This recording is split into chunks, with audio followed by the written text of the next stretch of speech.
Très chers téléspectateurs de 14 TV Gabon, bonsoir. Soyez les bienvenus pour ce flash d'information du vendredi 10 juin 2022.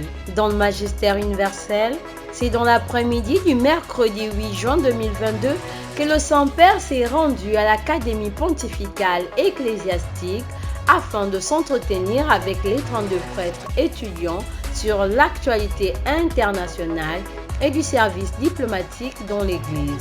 Après avoir été reçu par les responsables de cette institution, dont le président Monseigneur Joseph Marino, le Père François s'est mis à leur écoute et a cité deux saints, Charles de Foucault et Pierre Fabre, et relevé l'importance de l'année missionnaire, particulièrement pour les 4 premiers étudiants qui, à la fin de cette année académique, partiront au Brésil, aux Philippines, à Madagascar et au Mexique pour effectuer leur stage missionnaire. Dans le magistère local, l'administration du sacrement de la confirmation se poursuit dans les différentes paroisses de l'archidiocèse de Libreville.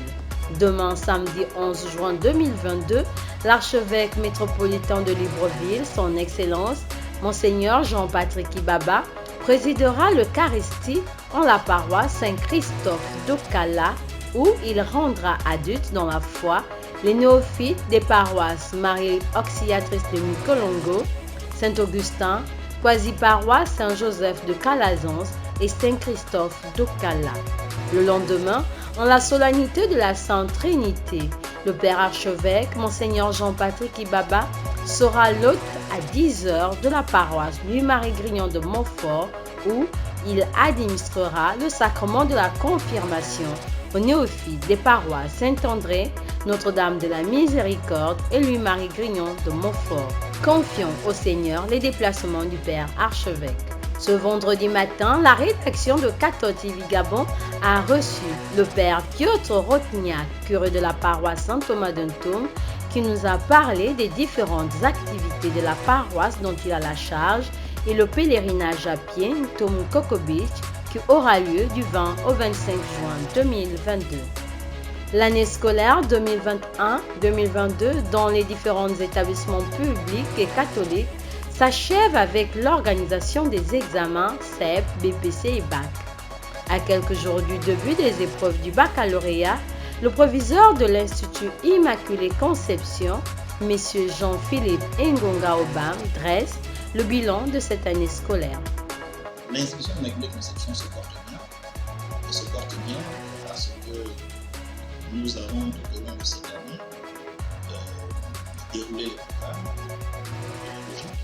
Nous avons fait ce qui pouvait être fait.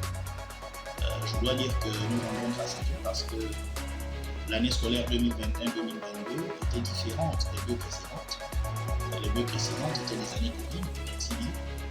Et celle-ci n'a pas connu les affres de la Covid-19 qui allait jusqu'à la diminution du volume de travail des enfants, du volume horaire. Cette année, nous avons eu droit à une programmation normale, des emplois du temps normaux, et un travail, je peux dire, presque normal en tout cas. Pour ce qui concerne l'Immaculée, c'était un travail. Maintenant, on arrive au terme de cette année scolaire. Nous avons remis les bulletins aux classes sans examen le 28 mai dernier, étant entendu que nous sommes un établissement qui abrite les examens de PC et du baccalauréat.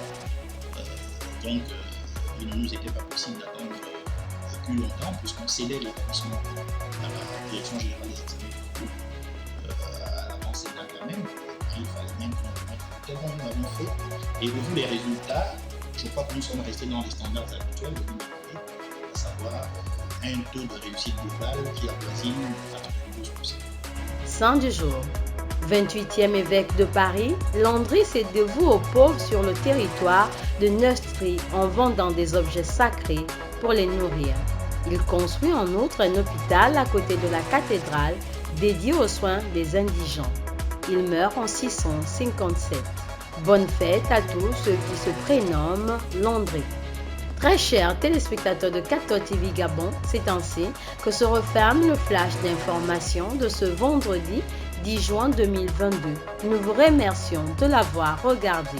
En route pour les 200 ans de notre Église, gardons la foi, l'espérance et la charité.